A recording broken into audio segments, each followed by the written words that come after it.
આજે ગાંધીનગર ખાતે TET pass ઉમેદવારો દ્વારા શાંતિપૂર્ણ રીતે પોતાની માંગણીઓને લઈને પ્રદર્શન કરી રહ્યા હતા, ત્યારે ગુજરાત પોલીસ દ્વારા બળ પ્રયોગ કરીને એમને ત્યાંથી બળજબરીપૂર્વક જે વર્તન વ્યવહાર એમની સાથે થયું છે, જેની અમે સખત શબ્દોમાં નિંદા કરીએ છીએ।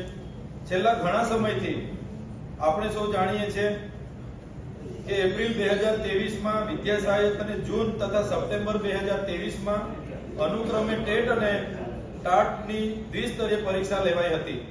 પરીક્ષાના લીધે ઘણો લાંબો સમય વીતી ગયો હોવા છતાં 24,700 શિક્ષકોની ભરતીની ક્રમિક અને ઝડપી જે પ્રક્રિયા પૂર્ણ કરવા માટે સરકારે જે બાહેધરી આપી હતી તે આજે પણ પૂર્ણ નથી થઈ, જેના કારણે ઘણા ઉમેદવારો જે વય મર્યાદાઓમાંથી બહાર નીકળી જાય છે।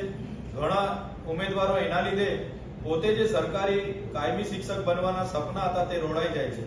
ઘણા ઉમેદવારોને પારિવારિક, સામાજિક અને આજે ઘણી આર્થિક રીતે મુશ્કેલીઓનો સામનો કરવો પડે છે। છેલ્લા 2 વર્ષથી સરકાર કહે છે અમે ભરતી કરીશું। ગયા બજેટમાં પણ એમણે કીધું હતું કે અમે 24,700 શિક્ષકોની ભરતી કરીશું।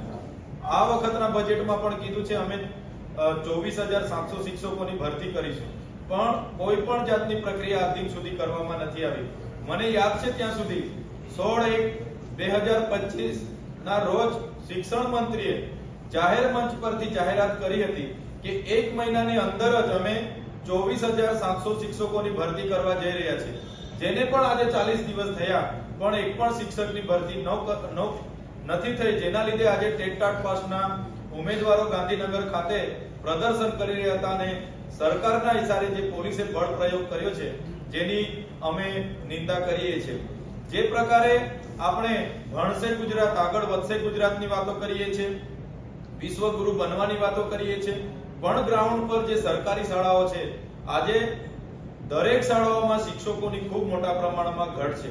આદિવાસી વિસ્તારો હોય કે મારો પોતાના જિલ્લો, મારા જિલ્લામાં 93 શાળાઓ એક શિક્ષકથી ચાલે છે, દાહોદમાં 108 શાળાઓ એક શિક્ષકથી ચાલે છે, છોટાઉદેપુરમાં 100 થી વધારે શાળાઓ એક શિક્ષકથી ચાલે છે।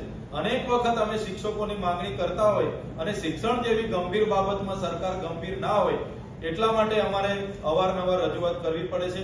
અમારી સરકાર પર એક જ માંગણી અને એક જ રજૂઆત છે, સરકાર ચાલુ ઉનાળા વેકેશન પહેલા 24,700 શિક્ષકોની ભરતીની પ્રક્રિયા તબક્કાવાર પૂરી કરીને તમામ વિસ્તારોમાં કાયમી શિક્ષકો મૂકે, એ જ અમારી માંગ છે।